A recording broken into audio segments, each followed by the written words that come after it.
which has been broken the hearts of people all around the world, and helping. Even at Maritime College, where I am, we actually brought 3 vans full, about 4,000 items, to the Turkish consulate for the relief.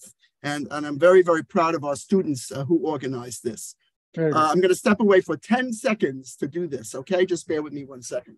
I entertained them, don't worry. So all right, so that's it better. It was yes. 2 seconds. And also, I wanted to extend my personal gratitude and respect and admiration, Professor Bagci, for everything you've done through your career, including these wonderful programs. And you can't imagine what a privilege it is to work with you. And considering the fact that virtually every diplomat I meet from Turkey has been taught by Professor Bagci, okay?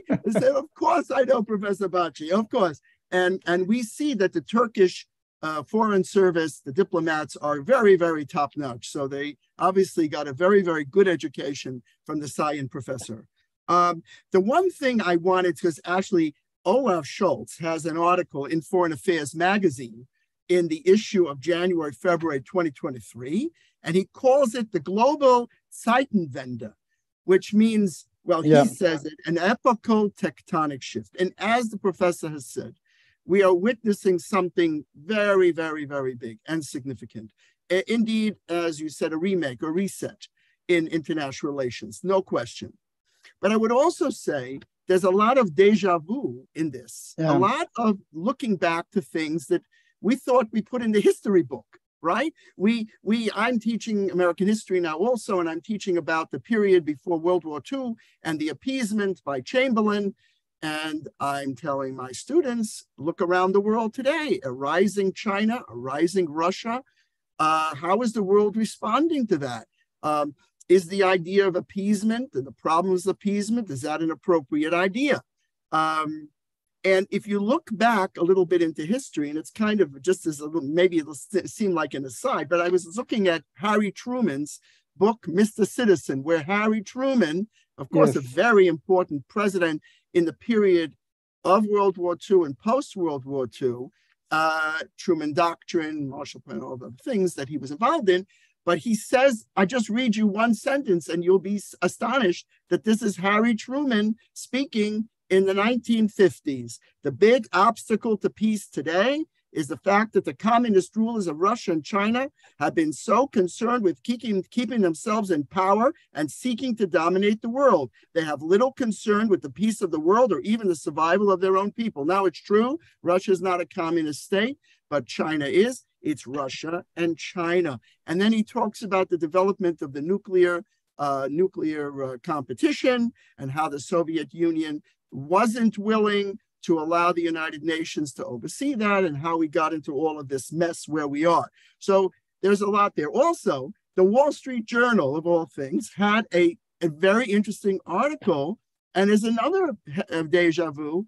Japan and Germany, and we were talking about Olaf Scholz and what he's saying, are now beefing up their defense capabilities, getting ready for dangerous challenges and dangerous confrontations that seem to be looming ahead, getting the point of the writing on the wall and looking at the Russian invasion of Ukraine and the Chinese threats against Taiwan, and of course, Chinese actions in Hong Kong, in Tibet, and so forth, and against the Uyghurs in China, which is an abomination and an outrage against human rights, and even has been termed genocide against these people simply because of their ethnic and religious orientation. This is where we're at. We're at a pivotal point in history, what he calls the Zeitenwende. This is a tectonic shift in the world where we are right now. So we have to try to understand how we position ourselves. And I would also say that this relates importantly, where is the United States going to be in this Legoland, in this building structure that we're building? That's kind of, I think, is the question Henry of the hour. Kissinger will say, as in his book he wrote, does America need a foreign policy? So it was Right. one of But his publications. when Professor Bagci, when you mentioned Nixon, and I mean, we think about Nixon, wow, what a wonderful thing he did when he opened to China. But actually, if we think back a little bit, he opened up a Pandora's box of problems for the world. Now, it's actually interesting if you think about this one, and this is an interesting one too. Deng Xiaoping always said, hide your capacities, bide your time. In other words, keep it low, keep it down, keep it low. Don't project too much out to the world of what you're planning. Seems to me that the Chinese government, and particularly the Communist Party, which really runs everything, is now in a position where they believe with their global security initiative, global civilization initiative, all these things, they believe that they are in a position with Russia now, ironically, as their junior partner, vassal, call them what you want, to boost their power in the world. Mark, we both read at the same time the book about Xi Jinping. Now, what is the role of Xi Jinping as coming from below, if you want, or despite the fact that he belonged to this princelings, those Red Guards children. But the fact is something which is going probably change the world history. Do you see that is the after Mao that Richard Nixon opened the China indeed, and you say now from American perspective it was opening of the Pandora's box. This is true, but now Xi Jinping forever. President like Mao is important, like Mao. It will be president until the end. Do you think that is the one actually at the moment who is really the strongest one, or as the German Munich Security Conference president said, Christopher Eusken, he said Russia is now cheap benzene station for China. Could you elaborate a little bit more about this? Right. Well, it's interesting when you say that, because it's somewhere in between being the benzene station and being the partner. Now, of course, we know that when Xi Jinping and Putin got together, they talked their friendship is limitless the first time, not the second time. Their friendship is limitless. And Xi Jinping said when he came recently, we are seeing changes that we haven't seen in 100 years.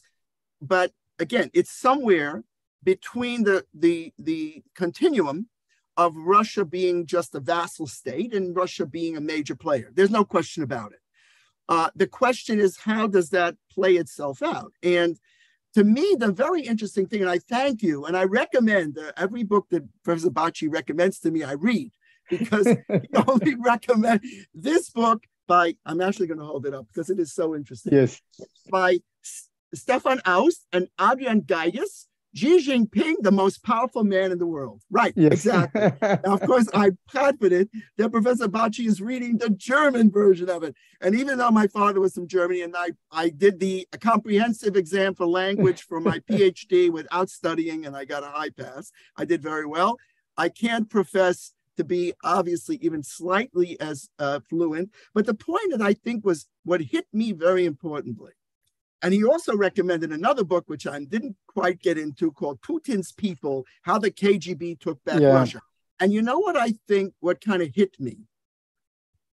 First of all, and they both have in common, Putin and Xi Jinping, that they had tough times to push themselves up. And of course, obviously, in the case of China, Xi Jinping's father was a high official, and then he was disgraced. So he saw that.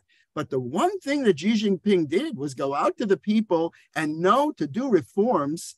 And he actually, if I understand, and this is all true, he really is someone who tried to be a reformer and was anti-corruption, if I understand that. And comparing Xi Jinping to the Putin regime, which is built on corruption, which is built on malfeasance, obviously, I see that as a very interesting partnership. So if to answer your question, to me, and many have said, that the Russia-China relationship deals from Russia's desperation and China's opportunism. And I think that is true. I also think if you watch China and you see their steps here, particularly their peace plan, what they say in the United Nations, they are extremely hesitant to come on board with the more reckless behavior of Russia.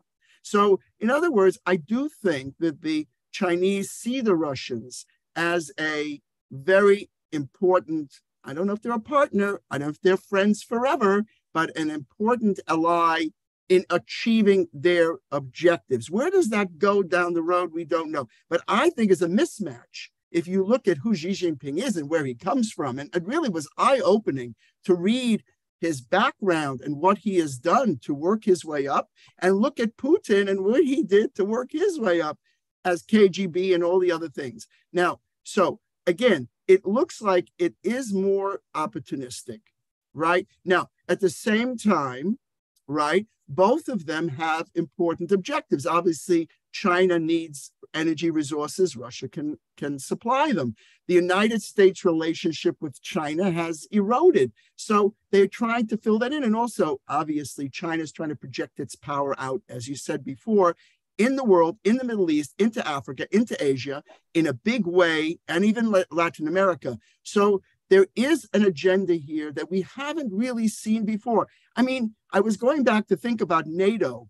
I think it's called NATO 2050. I'm trying to remember. When NATO got together, they finally put a big chapter in their mission statement about China. I mean, it's as if the world was fast asleep, understanding what would they thought of China really as a trade competitor, as a someone we could, even as America, that we could work with WTO, we could work with on trade. We have a huge economic relationship. And then suddenly, almost, looking at Taiwan, looking at South China Sea, look at all these other things, and then adding on to this mix of this soup into Ukraine, we're looking at the world in a whole different way that we didn't look at it before, especially with China and Russia getting together.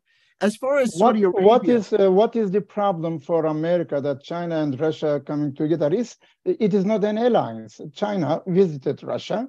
Russia is needed. China needs China needs Russia. Russia needs also China. So this is a problem. What is the problem for America when these two countries come together? What is the problem? Well, I mean, so the problem maybe isn't in the alliance itself, but it's in the, I'm going to say, malevolent actions of these powers. First of all, Russia's invasion of Ukraine goes contrary directly to U.S. foreign policy in conjunction with its allies to support Ukraine. So that's number one. Number two, in connection with China, China's actions in the South China Sea go directly against U.S. foreign policy for free oceans and ocean freedom, and we have the freedom of the seas. And with respect to Taiwan, the sense that, yes, we have strategic ambiguity, but at the same time, look, Biden stood up and said, we're going to defend Taiwan. Then the White House said, no, we don't mean that. Then he said it again, and the White House said, we don't mean it. But the truth of the matter is, we don't know. I think The Economist said it very well. America may or may not defend Taiwan. I would tell you that the threat, again, it's all perception. The threat of action is often more important. The idea that after Ukraine, when the allies of the United States, including Germany, and I think reading this article in Foreign Affairs by Olaf Scholz was an eye-opener for me, because here I see the rise also of America's allies like Germany becoming pivotal partners in U.S. foreign policy in containment. And Scholz doesn't just deride Russia. He also talks about China, because his vision, I think, is very, very accurate, that where this partnership is coming together is a dangerous challenge to world stability. But there is a but. I follow the German discussions, and now more and more, of course, Russian discussion. The Germans are still very careful in their relations with Russia, because the German policy in the last 30 years they were one of the most important determinants for the Russian modernization in several fields. And the discussion in Germany now is why and how German politics, at the end of the day, is so disappointing, because all those years they had very good relations from Gerhard Schröder, Helmut Kohl, Gerhard Schröder, Angela Merkel, and suddenly all the price has to pay, of course, Olaf Scholz. And the guy does not know what to do, because the entire German politics in the last 30 years that the Russians had, the Russian understanders in German politics, from CDU, from Social Democrats, we have 2 million Russian citizens voting for the German elections. Very interestingly, before they were voting for CDU, and now they vote for AfD, the radical one. This is why AfD, as the nationalist one, in the parliament. And then in the press, we have the people who support Russia, Putin very well. So actually, Russian policy towards Germany has been very successful. The Germans failed, but Russians were successful. So we have to read also this from the other side. But China is, for Germany, is something, it will be very difficult to renounce on China, because the Chinese look also towards Germany as a country which help, of course, also for the Chinese modernization. I read in the book, you read also Jiang Zemin's interview with Der Spiegel. And he speaks German, he was speaking German, read all these German philosophers, etc. And he said that he admires the German stability, the German philosophy, the German cleverness to keep always in touch. And the Germans would never go into a war with Russia. A war without us. This is the German politics. My question would be here, changing a little bit the discussion to other side. How do you see the Chinese and the Russian cooperation in Central Asia, starting from, of course, Mongolia and many others, and also India and Pakistan? So China is having the philosophy, the harmony, the philosophy of harmony. Probably they will be not democratic in the sense that what we have in the West, but is it so important that China should be democratic? Nobody cares about it. As far as China pays credits, China creates jobs and bring the people together. Look even the Arabs and the Iranians.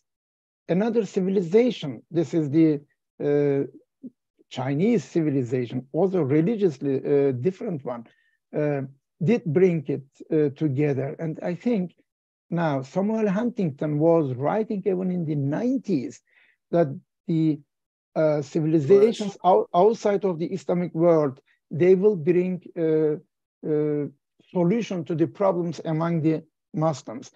Could you elaborate, so from a different perspective, China's role, emerging, and impact, I would say, on the world politics, where the Americans probably would suffer? Well, you know, I love this article by Olaf Scholz, but just see what he says, just because it's a good starting point. He says that China's a global player, but he says China's rise does not warrant isolating Beijing, right? We shouldn't isolate Beijing or curbing cooperation. That's good. But neither does China's growing power justify claims for hegemony in Asia and beyond.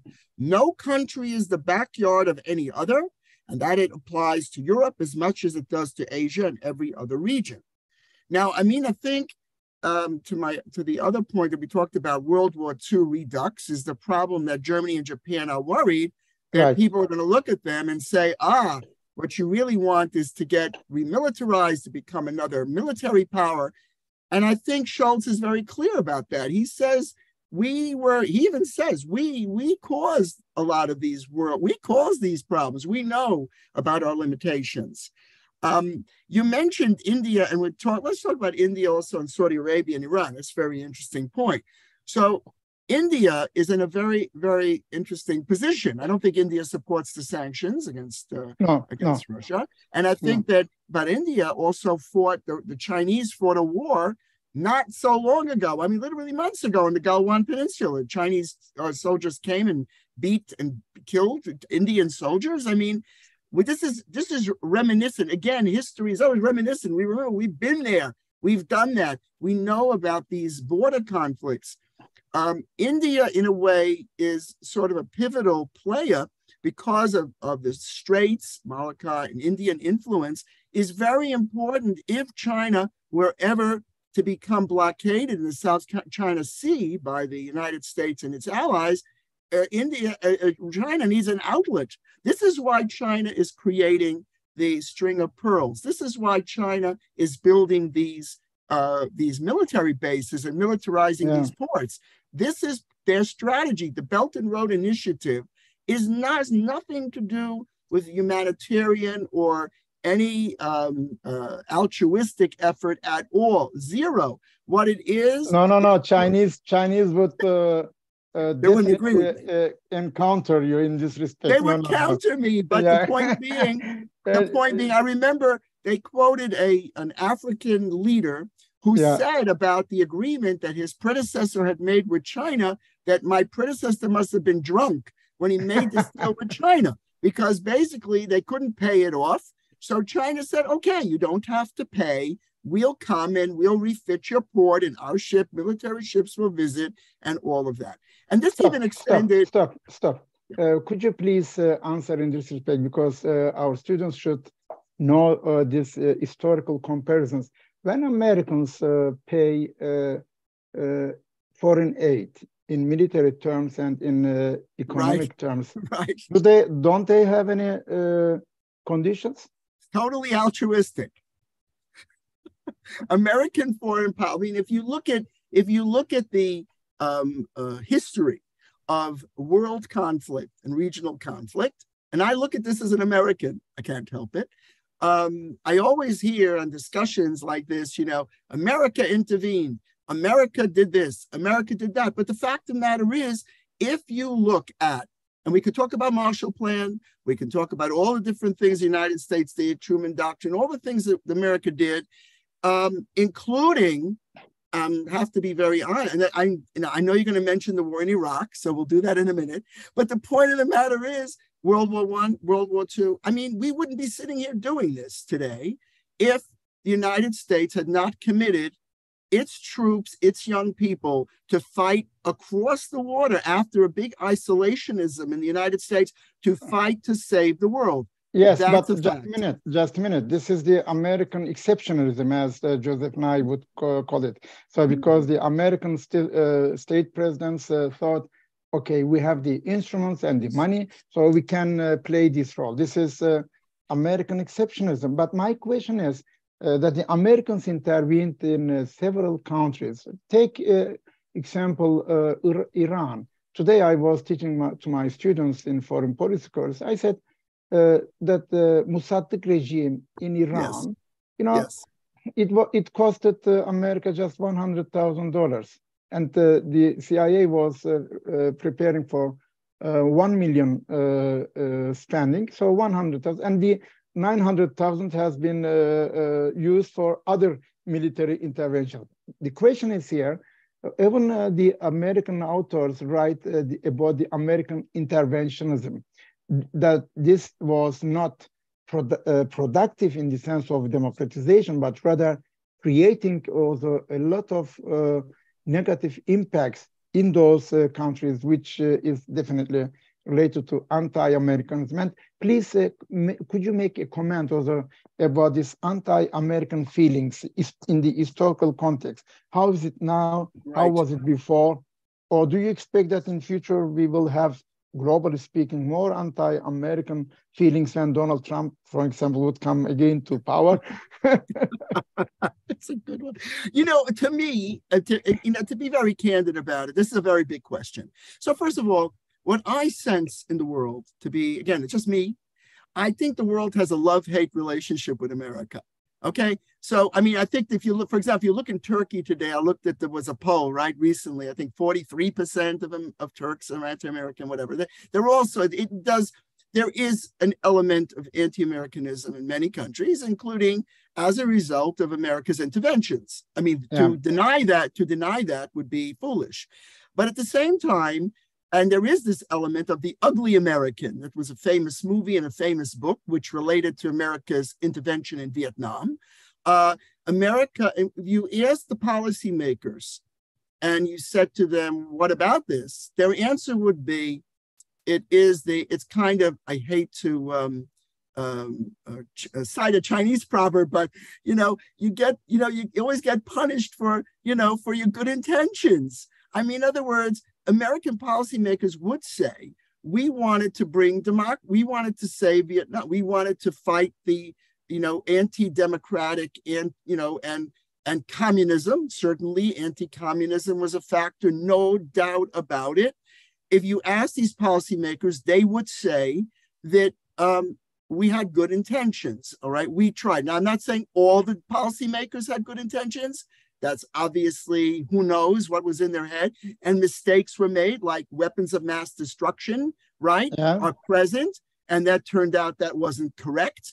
And as far as Iran, sure, there is a tremendous amount of see at this Mossadegh, and of course the support of the Shah. But I would say on that one, and actually I did a webinar for a maritime college, which actually is on C-SPAN, believe it or not. And this is with two former hostages of American diplomats who were held hostage in Iran. So my point would be that notwithstanding and these, again, and if you listen, by the way, to these diplomats and these individuals, including an individual who participated, was in the National Security Council. I just listened the other day again. I did another one of programs on this. The criticism of self-criticism of American foreign policy is there. It's not all, it's not all trying to defend the indefensible. Yet at the same time, there is absolutely no justification for taking American diplomats hostage and holding them for that entire period and torturing these individuals. There is zero right to do that, and that is a completely wrong event. There's no justification for it. Just a minute. The American point of view. Just a minute. One question. Sure. North Korea was keeping a young American boy. I read the biography of Kim Il-sung. Yes. Now, and this guy died after a certain operation. Now, America did not declare war to North Korea. On the contrary, Donald Trump negotiated nuclear weapons deal with North Korea. So that Americans have been taken hostage. This is fact. This is true. And some of them have been also tortured.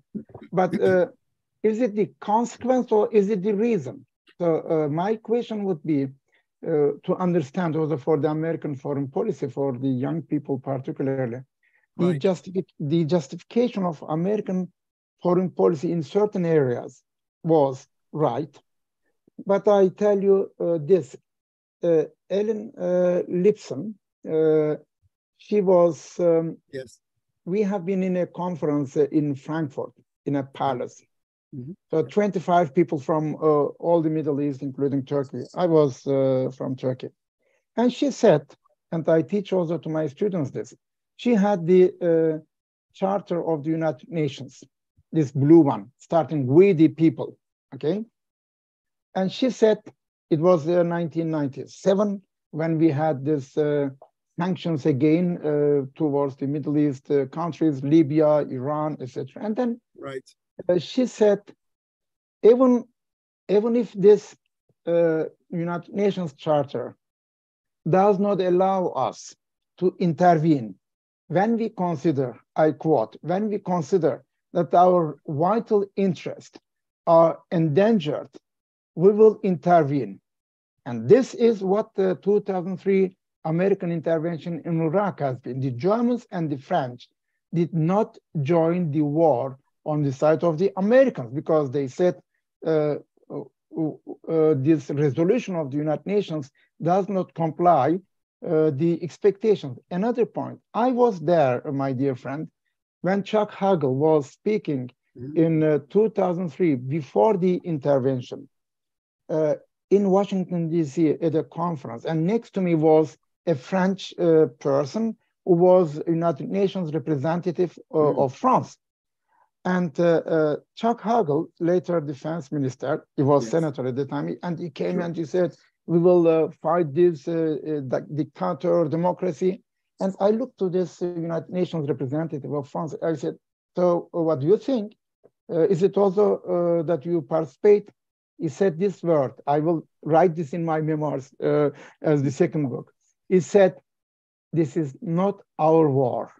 This is not our war. 2003, American intervention in Iraq, including Turkey. Even Turkey said no. Now, could you please, in retrospective, could you evaluate, discuss about this, where the Americans made wrong? Because the American foreign minister, Secretary of State, was saying in Iraq, there are chemical weapons and nuclear weapons. And we know that it does not exist now, after 20 years, by the way, Iraqi intervention. 20th anniversary. America. Exactly. Anniversary is a dangerous word. Anniversary is... I didn't mean a happy anniversary. It's just a date. Yes, exactly. Could you please elaborate? So, because what I like in you is that you, of course, as an American academic, you try to tell, but we have to convince not only me, but also the others too. So please, you have the floor. Well, Professor Bagci, to have to convince you is quite formidable, but I'm going to try. And as far as your colleagues are concerned, we call that a very tough audience. But in any event, I think what that French diplomat said to you was very, very important. Yeah. Very important. And I think this is why American foreign policy makes mistakes also. And this is what I would say. Not our war. Right. Okay, I get it. So not our war is your choice to pick and choose the wars in which you're going to support the United States and pick and choose the ones where you want. Now, taking Australia, for example, I believe it is true that Australia has supported the United States in every single war the United States is engaged in, including World War I, World War II, and so forth, heroically. They are our unbelievable mates. I'm going to use the Aussie words. AUKUS. Now, AUKUS is interesting. Now, think about AUKUS, right? Yeah, and your French friends, your French friends are probably, they weren't protesting this. They were protesting the retirement age. But if they had something to protest, they would protest this. What happened to us? We were involved in a deal. We were going to make a deal. And now UK came in. So France is often very embittered. And we do know that in history, and that's perhaps a whole other investigation, France trying to, carve out its own position, but not our war means I'll let you know when I'll help you, and I'll let you know when I'm not coming on board. And that doesn't work when you have an ally. Now, as far as my point about, as Americans, if you ask, I don't speak for America, I don't speak for Americans, but the point is, if you want to understand the American mindset, if you're my friend and you're my ally, then you come along with me if I need you, but you don't stand apart and say, well, not my war. Now, it turns out in retrospect that was mistaken. I mean, there were no weapons of mass destruction. There were just many hearings held and meetings held on the 20th, quote unquote, anniversary of the Iraq War to understand that this was a mistake.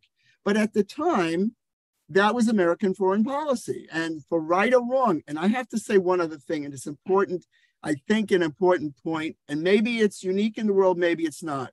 Americans' self-flagellation and self-criticism of its own actions is without comparison. All we do in this country is we criticize every single decision. A good example is the one that we talked about, the nuclear conflict, where William Appleman Williams and others said, well, the atomic bomb on Hiroshima and Nagasaki was dropped in order to push back the Soviet Union. Now, I don't know if it's true or not, but as an American, I trust Harry Truman's memoirs as to why he did it, because he felt that he would save millions of casualties. But the endless self-criticism, which is part of a free country, of our self-criticism of everything. Look at the Vietnam War. The Vietnam War tore America apart. Yes. Turned out to be a very, very big problem. Would you accept that it was a wrong decision to intervene in Vietnam, or is it right at the end of the day? I don't know the answer to this question, because right or wrong, at the time, the idea was that the fear, and this is what Nixon said, I remember very well, domino theory. If you let one communist country if you want country taken over, and you let South Vietnam be invaded by North Vietnam, there goes Laos and Cambodia and the whole Southeast Asia. Yeah. Was that true? That was the accepted. And I can tell you, internally in the country, and again, we always talk about politics being local, but Vietnam, internally, big dissension. Yeah, but Vietnam was a big defeat for Americans. American troops left, and we saw the last American officials who were running with the helicopter from Saigon. Terrible. I mean, the film "Killing Fields." Maybe we should write it. Sure. Let me write it. This film is one of the classical films. Even it is done in Hollywood. But my question is, we try to, my dear Mark, we try to understand the past and look now today and make prospects for the future. My question is here, not of course to make any judgments, but what the Americans have done. Maybe there were good intentions, or naivete, as some would say, because it is not classical colonization concept of France, Netherlands, Germany, and England. So the Americans' interventions mostly have been much more brutal, maybe because of the Cold War conditions. Of course, what the Soviets have done and the Chinese have done is also not to accept. But I would like to ask you, when Putin says now that he will deploy nuclear weapons, tactical nuclear weapons Belarus. Belarus, White Russia, it creates a new negative impacts on the European security, because we had just last week with the Polish experts a brainstorming at our institute. Inshallah, you will get also this brainstorming when you come here live, and we will listen to you. I think the thing is here, Poland at the moment is the most pivotal state. I mean, they want to get American soldiers, they want to get American weapons, American aid, and suddenly they see themselves even more important than Germany. But we had this SALT treaty, strategic arms limitation treaty, when Richard Nixon visited in 1972 Russia, Soviet Union, and Leonid Brezhnev. They had this wonderful picture on the balcony, laughing and smiling. Right. And it was still a Vietnam War. I mean, Vietnam War started with Lyndon Johnson, continued with Richard Nixon, and finished with Gerald Ford. Now, my question is here, also looking from the Turkish perspective, maybe we missed some points. So this is to understand the American mindset. As you said, we are intellectuals, we are not government people. But when we read the memoirs, like you mentioned, Truman, I read also, to put nuclear weapons on Japan. I visited Hiroshima. I was there. Right. I saw all this. And Hiroshima and Nagasaki, the first and only, until now, nuclear weapon tragedy, I would call. My question is, how far can we trust now to those leaders that there will be no nuclear confrontation, or are we going back to a new nuclear confrontation? You know, all the points you made, of course, are correct. But here's the thing, right? The idea of the nuclear balance is all about perception of response and threat, right? In other words, balance of terror, mutual assured destruction. I attack you, you attack me, there's a world war. Yeah. If you are dealing with rational leadership, and the idea always was, I mean, they just had this, I'm sure you recommend the film Dr. Strangelove. Yes. Has everybody watched this movie? It's absolutely brilliant. Ahmet, you saw it? You liked it? Was it okay? Watch it. It's fantastic. So my point being, you know, the idea is, if we have rational leaders, nobody is going to, do that. But we have communication, a red phone, we talk to each other. If you're dealing with Iran, I would posit if they become a nuclear power, that's off the table. You're looking at North Korea, and all they do is explode weapons. I mean, Trump, you mentioned Trump before. You know what Trump suggested to Kim Jong-un? It was unbelievable. He got so much criticism in the United States. He told him, don't make missiles, make hotels. Put hotels, you'll make money. And everybody knocked him down. But Ambassador Khalilzad, this was in the London papers, he said that's very smart. He's trying to turn him away and see he wants money. If he wants money, make a hotel. So my point being, when you put the nukes in Europe, then you become possible target. That's true. The Germans, I remember my law firm had a German exchange lawyer, and I pushed for his admission in the court. He told me, we don't like the fact that we're in the middle of Europe in all of this stuff. We don't want to be the target or the fulcrum of this. We don't want to be. There is something about the fear of stepping up too much and becoming a potential target. So with Belarus, I think Putin is upset. He's deliberately upsetting the balance that we have. He pulled out of New START, right? We're in a very precarious situation in China. I don't know what arrangements we have with them. So my point being that we're in a very dangerous time in terms of the point that you raised, because everybody's got nuclear weapons. You only need a few. You don't need to keep building them up. The idea was to reduce the arsenals and to reduce the threat to the world. And even the ABM, if you remember, the ABM was deemed to be destabilizing because it would then undermine the balance of terror. So my point being that we need to maintain this nuclear policy, but what we see is Putin's, let's say, irrationality and behavior in Ukraine is very, very worrisome, because when he wants to put tactical nukes in Belarus, he's also putting by the way, the opposition in Belarus has been screaming about this, saying this is dangerous for our country. It's going to cause a conflagration for the people of Belarus. So there was an apple cart. It's being upset.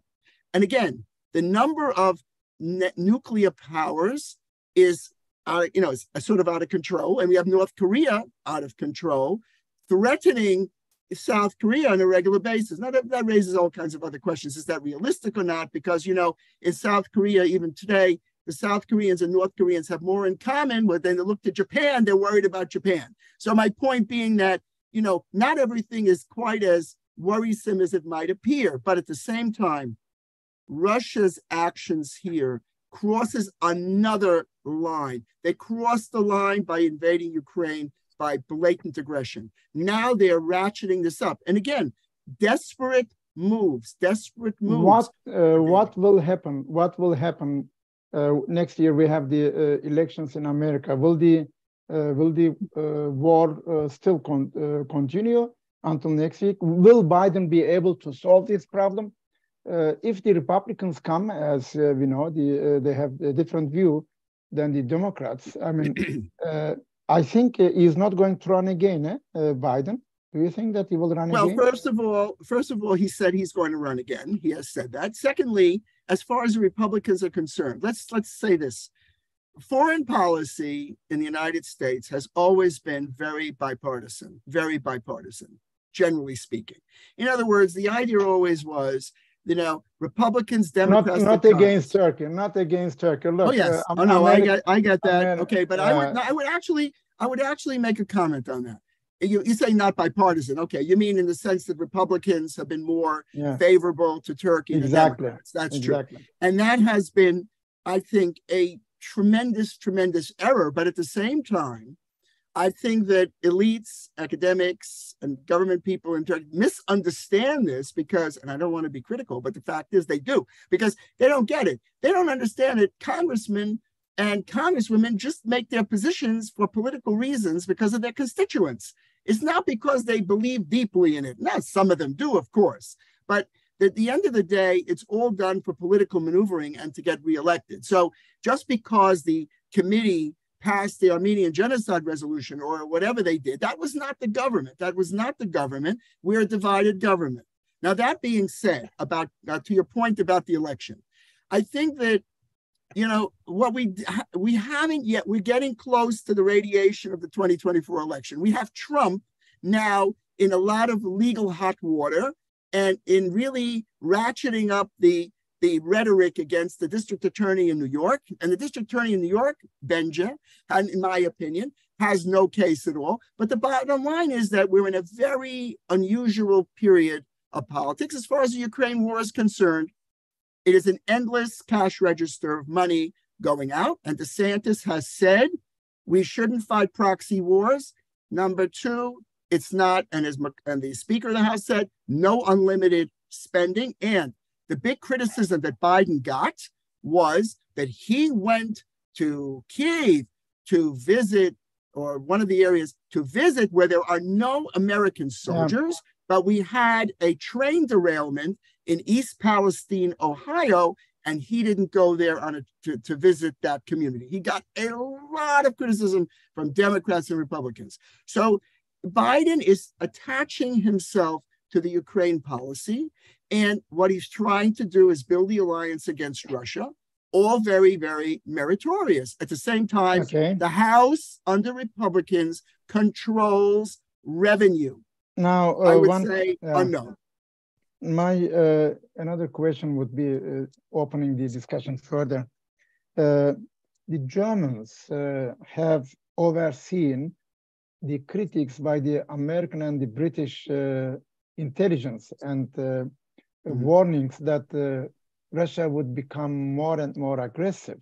And the Germans were not thinking that Russia would do this.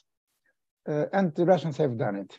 Now, there is a strong American pressure on the European countries, but France, as you said in the beginning, they should first of all settle their problem. At the moment, Paris is burning. Right. There are not romantic pictures from Paris, but rather burning pictures. Maybe in this respect, I will ask as a second question also Israel and Netanyahu, that he took defense minister out of his position. And my question would be, could you please elaborate about this American pressure on Europe? How far it will continue? Do you expect any reactions, let's say by French politics or Italian one? Because Putin has a lot of support for the groups, particularly against the governments like Zahra Wagenknecht in Germany, all these peace movements that Russia is paying those groups. But America is also making strong pressure. First, is it right? The second, do you expect any reactions? Third, Israel. Well, first of all, you talk about Russia. Now, if I am France or I'm Germany, I'm watching the fact that the Russians intervened in our election. The Russians intervened in our election. So this is true.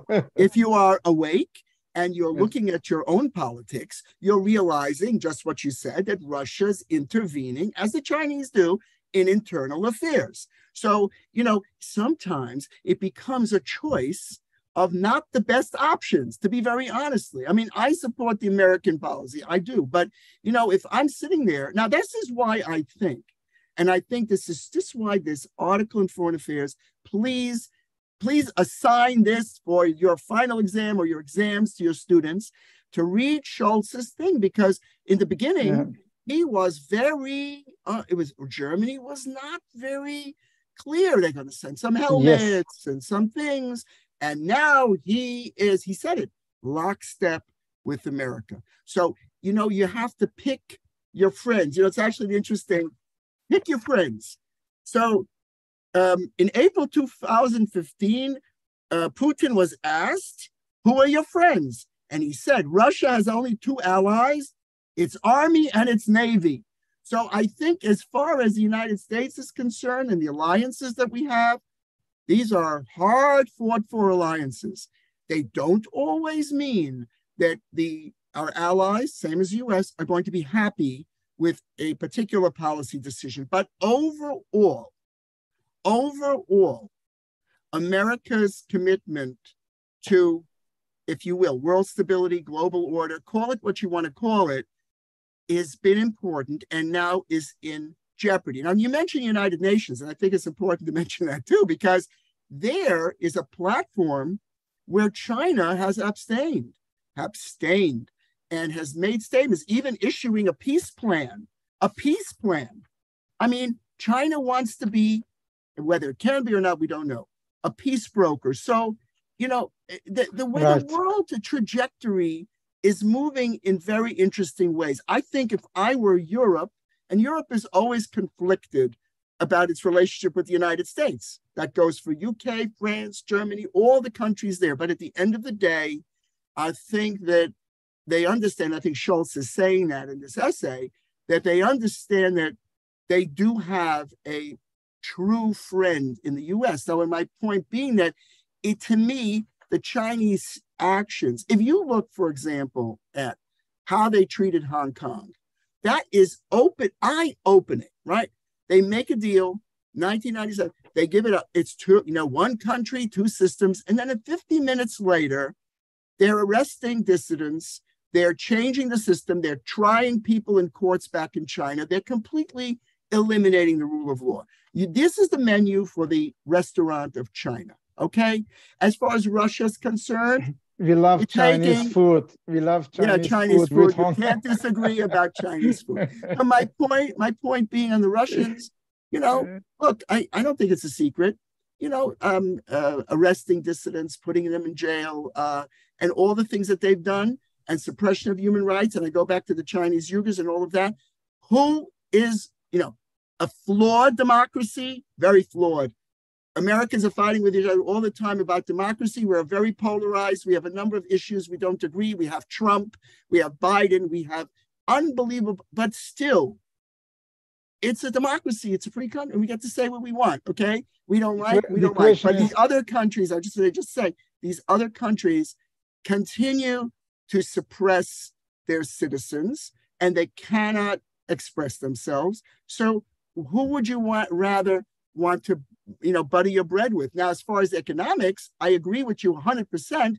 There's an economic aspect of it that you can't overlook, which is the resources in terms of which we were worried about when we talked about the winter do you think that China would become a democratic country? Or is it necessary that China is a democratic country? Is it necessary? It's a very interesting point. Wang Yi, who is the Counselor of Foreign Affairs, gave an interview with the Council on Foreign Relations. And he made this point. He said, I'm going to mess it up, but the idea is that democracy is not like Coca-Cola, like a soda where there's different flavors, right? He says there's different democracies. So our democracy is very free and the people rule, and America has its own democracy. Now, if you believe that, you need to drink a lot of Coca-Cola, because it's a ridiculous statement. I mean, there's no comparison in terms of the fact that, look, as a matter of structure, Chinese Communist Party is the spine, is the organism that controls the society. Is it wrong? Is it wrong? This is Chinese history, because every country has a different culture. I mean, my question is here to discuss it with our participants, particularly they watch. The issue is here, really technical question. does the world needs to be democratic automatically, that all the members of the United Nations are democratic countries, as Samuel Huntington was calling it in the late 70s, third wave, yeah, that the democratic countries number in the United Nations in 70s, it was 25%. Lastly, it is nearly 80%, but now we have illiberal democracies, authoritarian regimes. So it's again maybe coming back. But in the case of China, why China should become democratic? 1.4 billion people. I mean, the American democracy, I mean, we have Martin Luther King, we have all this black movement, Malcolm X, and we know all this colonization period that even Barack Obama's presidency, it was exceptional in the American history. It is good for American democracy, no doubt. At the end of the day, the people have the right to become, but why China should do this? Because for them, mostly it's important to have not to have poverty. The people should have food, and 850 million people, Mark, you read also this, 850 million people now not anymore under poverty line. This is the biggest event in the history what the Chinese have done. Never ever in the history such an amount of people became rich, or not rich, but having sufficient and supporting themselves. Sure. And this is maybe important to understand. We are 8 billion people in the world, 1.4 there, 1.4 in India, and to look to India. India could not get it. There are so different nationalities, so different groupings, but Chinese have a different modernization, and this modernization policy also supported by the Americans, actually, mostly. So in Richard Nixon, 1972, meeting with, you said it, Pandora box, Americans have opened it. Now, Americans may not accuse China because recently I was sitting together with the relative of Deng Xiaoping from Hong Kong. Yeah, from last week, from Hong Kong. And he said, we are there, but we have nothing to say. As you said, 2 states, 1 system applied. Hong Kong is a very interesting case. Chris Patton's book, East and West, is explaining this very well. My question is now moving to Middle East a little bit. First Israel, and then Iran and Saudi Arabia. What happens in the Middle East? Bashar Assad is there. I don't know what the Americans are doing there still. There is no ISIS anymore. And the American General Chief of Staff came to north of Syria, not to celebrate something, I think a birthday or something. What is doing there? We are very much concerned. Well, I want to go back to your point about democracy. That was really important. I think that's a very important point. Look, I'm going to quote Olaf Scholz again because I've been successful a little bit with him, but he does say, freedom, equality, the rule of law, and dignity of every human being are values not exclusive to what has been traditionally understood as the West. They are shared by citizens and governments around the world, and the UN Charter reaffirms it. But autocratic or authoritarian regimes often challenge or deny these rights and principles, on and on and on. So in other words, there is, I believe, an intrinsic value in these standards, because that's why, because in other words, let's see where this comes from. Well, in World War II, we had the rise of the Nazis, of the Japanese, a world conflagration, the deaths of millions and millions and millions of people, tragedy beyond my dear friend, you've quoted Chamberlain, appeasement policy. It was the result, probably, is it? No, I agree. Well, you know what? I would give the counter to that, Churchill. And Churchill actually is the one who didn't want China to be a great power in the United Nations. He said they don't deserve it. You know what? If they would have listened to him, we wouldn't have so many problems, because then they substituted communist China, and that's where we are today. But again, if you think about it, they're at least the American mind, American mind, again, I don't speak for America, but American mind is we look at our Constitution, right? We look at our Declaration of Independence, and we believe, I think, that there is an intrinsic, deep value in freedom, freedom of thought, freedom of expression. And I think the German Chancellor expresses this beautifully. Exactly. Okay, beautifully. Now, so if the UN is supposed to be an outgrowth of that because it's supposed to create a system of collective security which will prevent the world from degenerating into World War II, into mass murder and killing, then it has been woefully unsuccessful in doing that. Because if we're going to have an invasion by Russia of Ukraine, there has to be some way to condemn that, and we can't condemn that because there's a veto. Now, about democracy. Okay, I hear you. China has done amazing strides in taking poverty and starvation in big numbers that are just like, who can follow these numbers, and made the people are not starving. And some of them have become, and China became prosperous, okay? But that's true. So that was always a discussion. Do you want to have economic freedom? Do you want to have economic prosperity? Do you want to have starvation and people will be free?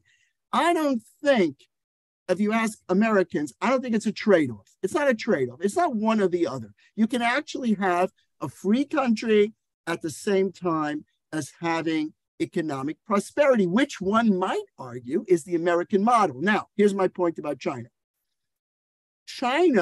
What China has done, I mean, again, look at where we were. Again, I come back to Deng Xiaoping, but even go look back at their foreign policy.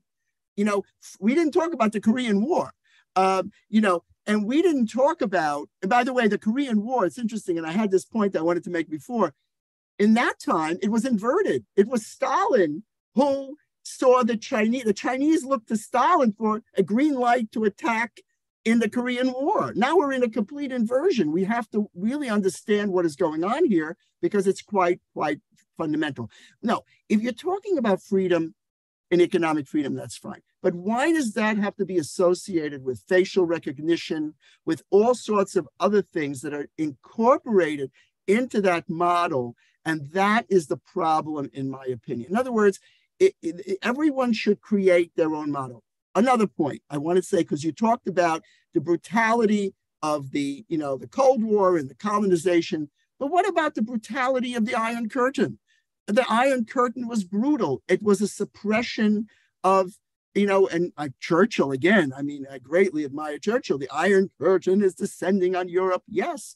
And America pushed it back. And it was Reagan, the American leader, who went there and said, Mr. Gorbachev, tear down this wall. And Americans really respect Reagan for doing that. So the idea being that as long as you have an America, or even the idea of America, and that's also important, America is also an idea. And by the way, it's a flawed idea. It's not perfect, not at all. Okay, then what happens in Israel? I mean, America is now Israel is getting out of democracy. I mean, what Netanyahu is doing? First of all, he paused this program, this ill-advised program. He's having widespread, by the way, it's not just the defense minister resign, a number of officials are resigning around the world, Israeli diplomats and so forth. Exactly. So, in other words, look, let me say something about Israel, just to make it's not a commercial or anything. But the fact of the matter is this, okay? That'll be a whole other, we could do it now or later. But the point is, Israel is at least a democracy in the sense that people vote. Now we can debate, we can have a whole big long debate about Israeli policy, but the bottom line is, there's a difference of opinion on the role of the judiciary. Now, as an American looking at this, many Americans feel that the power of the judiciary in Israel, it's the Israelis who have to vote on this, is not rational in the sense that the judiciary itself can actually nix or appoint people to do it. Doesn't make sense. And somebody wrote a letter, I think it was the Wall Street Journal, from the Knesset in Israel, and said, can you imagine if the conservative judges in the Supreme Court could have said, we don't want Ketanji Brown Jackson because she's nominated by President Biden? It doesn't work like that. I mean, our system is in favor of checks and balances, but also the rule of law. And to me, the question in Israel hinges on whether or not what the judiciary is doing implements the rule of law. If it doesn't, it should be fixed. If it does, but that is a debate in a free country that cannot. The fact that people are on the streets and all of that is a cataclysm. Right or not? Is the Netanyahu right or wrong? I mean, how is that? Must I answer 100%? I mean, the answer is it depends on what the people think. In part, I think in part he's wrong. In large part, he's wrong. The people are on the streets. People are on the streets. Here's the thing. They're on the streets, just like they're on the streets in France. They're on the streets here, on the streets there, and people protesting. And hopefully they don't end up like the protesters in Iran who are murdered for protesting, okay? So if you want to make a comparison between how regimes treat protesters, the president of the country said to the prime minister, of course, the president is more a figurehead, Herzog said, you got to stop this. You're destroying the country. Here's a compromise. Okay. Then the people started resigning. So Netanyahu said, I'm going to pause it. Now, what does that mean? The implications are clear. The country is divided. We got President Trump here sending tweets claiming for death and destruction for a DA. I mean, it's intolerable, but that is what you get in okay, Israel is having this, but the other countries, Arab countries and Iran is laughing now at Israel. What hell is it? Well, now hold on. Look, Biden's fault. It's 100% Biden's fault. And then we talked about this before. Biden called, Saudi Arabia a pariah. He called MBS a thug. I mean, honestly, we've had a lot of a president, okay? It personifies in many respects the opinion of the American people, opinion of America, and has to be very, very circumspect in how you talk about. Now, is what the Saudis did, is it okay? No. Is it horrible? Yeah. I mean, it's obvious. I mean, you can, it's so patent that you just don't even have, it's obvious. But at the same time, in American foreign policy, there are choices to be made as to who you deal with. Now, if you're asking me to choose, that who should the United States ally with? Iran, which wishes to wipe Israel off the map with nuclear weapons, if it got a nuclear weapon, or Saudi Arabia, which they will not do it. I talked to Iranians. They told you they're not going to do it. Well, you know what? Why? Okay, here's my question for you. All right. Why do they need to develop? Don't they have nuclear energy? Don't they have enough resources to supply the world over and over? I mean, why do they need this? Number one. Number two, that casts doubt in my mind on their idea that they just want to make peaceful nuclear energy. They don't, because they're obviously ratcheting up. I don't know, it's 84%, whatever the number is, in contravention of the international agreements. And here's my last point, the IAEA. IAEA, as you know, Professor, is a very, very, very competent and very adept. And they're not letting them into the military bases. So in other words, they're not acting as if they have good intentions. And that is where it's staying. That's why Republicans and Trump nixed the deal. And the deal is now, as far as I think the deal is is it chop in the garbage can or whatever? I don't know how you say it. So of course, I'm not Iranian. I'm not Iranian citizen, and I cannot say yes or no. But as an outside observer, I would like to say, first of all, Iran has oil and gas, no doubt, but Americans apply sanctions. Why Americans apply sanctions? The people are suffering. This policy of sanctions since the 90s, it didn't help in Iraq, in Iran, and now, you know what happens? This is my really analysis after being twice in Iran in November and December. Okay. The Russians and the Chinese. The Chinese are the best at the moment partner of Iran. Also, they provide everything what Iranians need. So why Americans do not change their policy? But the Americans negotiate with Iran on nuclear weapons. And this 5+1 negotiations. And Right. I think my question is here. I talked at the, by the way, at the Israeli embassy here in Ankara with a former think tank director of Israel in 2008 when we had there, again, this green revolution, if you want. Yes. And we had dinner, we talked, and he was talking how Iran is dangerous, etc. I said, don't you exaggerate? I mean, you have nuclear weapons, you are under the umbrella of the United States of America, and Iranians now, they cannot attack you. They cannot attack these holy places, I mean, with nuclear weapons. I mean, it is not just drop in Tel Aviv and then nothing happens to Jerusalem. It is not. And I never forget, he said to me, I will write it down. He said, yes, Professor, it is cynical, this is true, but we need an enemy. And Iran supplies us this enemy picture, so we can say they want to destroy us. And my question, I'm really interested in it to know, Ahmadinejad invited a group of radical Jewish groups and he talked to them. Could you explain us? We have difficulties to understand what is it actually? Because in Iran, we have, look, in Tehran, we have churches, we have synagogues, but not any Sunnite style mosque. There is not one in Tehran. Now, and there are Iranians, citizens of Jewish origin, of course, Iranian citizens, and they make a lot of money. They are business people, and we know that they have good relations with Israel, with America.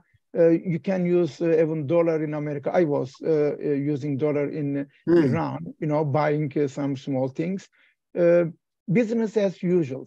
But Israel, how far do you really consider Iran as a threat, nuclear threat? Is it so sincere, or is it just as this, he was general, by the way, a former general, this guy, he said, right. Professor Bagci, we need enemy. Or is it necessary to have enemy picture? Well, first of all, I wouldn't know that was the point of view of all the people living in the state of Israel. But the thing is that it's not to me. I mean, it's up to the United States Senate, United States Congress, the President of the United States, and in our law to place sanctions on Iran because Iran committed to certain things that it was going to do. And the problem with the deal, if you remember, was possible military dimensions in the sense that Iran refused to allow the inspectors to enter their military facilities. Furthermore, they kept secret a number of their facilities. So again, is a question, and to me, the IAEA is the top-notch confirmer of whether you're following or not following. And we know that even recently, the IAEA complained that they were taking off certain these labels and things that they use to confirm or deny certain escalations. Number one. Number two, now, I mean, in terms of assessing the threat, I mean, to be very candid, a couple of years ago, Netanyahu put up a picture of a building where Israeli operatives found hundreds of loose leaf books with an actual nuclear plan, which was in place at a time when Iran said they were not pursuing nuclear weapons. So the bottom line of it is, to me, is it a threat? Is it not a threat? I'm not in a position to evaluate that. I'm not in possession of information, but based on the impressionistic information that we have, it's very, very concerning. About the treatment of minorities and other religious minorities and others, I am hopeful, and I believe it is accurate that that the regime and I hope and pray will be kind to religious minorities. The Baha'i in Iran have been persecuted. So, I mean, I just can't speak to it. I don't have enough information. But the bottom line of it, when you talk about the meetings that Ahmadinejad had with these groups, which was on one of the websites called Memory, which translates these interactions, I can assure you that 99.999999999% of the Jewish community in the world has no affiliation and watches with utter disgust and revulsion at these discussions, which include all sorts of anti-Jewish accusations and things that are horrible and horrific and have no place. I mean, that's what I always say. When the Turkish government condemns anti-Semitism and Islamophobia, I say, right on, as a good American, I'm all for that. And that is something that the Iranian regime has not condemned, and they have been, and outwardly in terms of what they've said is they're going to destroy Israel. Now, is that really what they mean? I really don't want to find out. Yeah, but they, like in our country, in Turkey, yes. Also in Iran, most of the names are what is in Quran and Judaic names. Yes. Isa, Musa, and Abraham, and all this. Yes. These three religions, of course. Judaism, Christianity, of course. Islam, of course, it's a given. It's a given. Yeah, is a mixture. So the question is. It is 20 past already 10. We have 10 minutes and right. No questions today, just talking. Maybe it is much better today like this. It is difficult when I do talk to Iranians and to Arabs friends. Israel is definitely a democratic country, no doubt about it. But the problem is now where this democratic Israel will lead to more authoritarian one, or are we going to have illiberal democracy in Israel? I think I read somewhere, somebody wrote, it is Erdoganism. Just try to catch the judiciary because you want to change the judiciary so that you can control the power.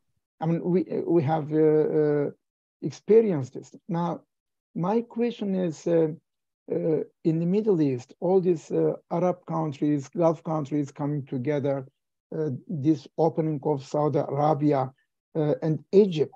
We may not forget Egypt, Saudi Arabia. They are the countries, the leaders of Arab League. I mean, Israel, Iran, and Turkey, we are non-Arab nations there, but we have Arabs also in our country, like you have in your Knesset. Not you, sorry. In Israel, no, I don't mind. In Israel, in Israel, they have all the Arabs in the Knesset. So my general perspective, where the world is moving actually, where and how can we be prepared for these challenges? Everywhere there are a lot of troubles, different than Cold War years. Sometimes I miss the Cold War years. It was so silent, two different blocks. Everyone was cleaning his own garden, but now is garbage everywhere. So your final 7 minutes analysis I would like to get. Well, first of all, there's a very interesting article I recommend also in the Foreign Affairs magazine called "The Cold War Never Ended." So I don't know if not so sure it ended, but if you know it, again, be careful what you wish for, because you could end up getting the Cold War again, and we may end up as you said at the very beginning, we're in a remake or a reset of some sort here. There's something going on that's very big, and we're going to see the fruits of it. Elections all around the world too. In Europe and America. So, and of course in Turkey, very important elections coming on May 14th. I would say about the trajectory in the Middle East, in terms of the Abraham Accords, it's a very different Middle East than it was before. And Israel was hoping, obviously, and quietly hoping that Saudi would come along and be part or attach itself, or even in a quiet way become part of this whole thing. That doesn't seem to be in the cards. And as we said before, that's Biden's fault, really, I think. But and that's why this Chinese matchmaking with Iran and Saudi Arabia is quite daunting and very, very worrisome. But at the same time, I mean, worrisome, worrisome, but I would say, but the fact that China's in the mix, maybe, again, they hadn't stopped Russia, but maybe they can in their, because they overtly always say they're not for conflict, they're not for aggression. That's what they say. Their peace plan is they have 12 points here. I mean, a number of the points are problematic, like number one, which is respecting sovereignty, which Russia did not. But if they want to be a peace broker and Iran wants to be in the mix, then maybe that means that they can temper Iran. I don't know that, but that would be a positive thing. The negative here is losing Saudi maybe from this trajectory. To me, whatever Trump did, he did all sorts of things. And I do support, honestly, I do support a number of things he did. I do support the Abraham Accords. I think they were a real innovation in trying to bring together countries. It's always good to have communication and trade and interaction, especially in the Middle East, where, the truth of the matter is, I mean, the Middle East, Israel and the Arab states have a lot in common. They really do. I mean, they have a lot in common, and in terms of history and culture, no doubt about it. So there could be something very good coming out of that. Let us hope that that's the case. Where Saudi ends up is very problematic. Now, what I had heard, which is very worrisome, that's what I'm going to say, is the fact that they're going to settle the transactions in the yuan and not using dollars. Yeah. And that, to me, is another, Zeitenwende?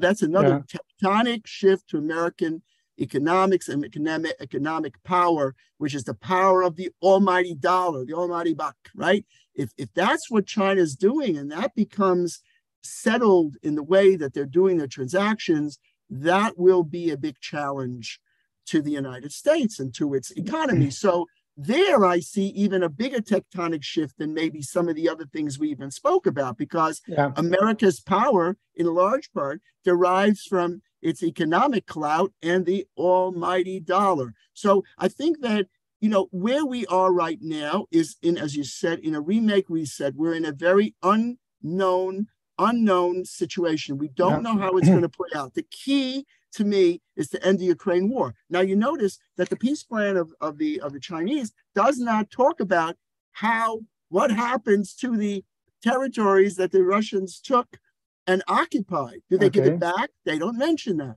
So, and the Ukrainians say, we want it the way it was prior to the war. So it seems to me there has to be a solution of Ukraine and I think Russia understands that if they keep being dependent on China and become, what you said, the benzene station, the vassal, the subordinate, the subjugated one, that will be destructive to them. Okay, then we will be the witness of these tectonic shifts, and the zeitgeist we have to understand, and I think is exactly 1 hour 30 minutes already that we talked, that we debated, and I'm very thankful for your sincere answers. And we, with our, I would call perfect participants, wonderful participants who listened in the last 1 hour 30 minutes to our talk, definitely we will continue to have our discussions also in future, being part of this global and regional developments, and looking from our side, from our perspective, from your perspective. And I think it helped to understand at least the American mind tonight in certain positions, and definitely Chinese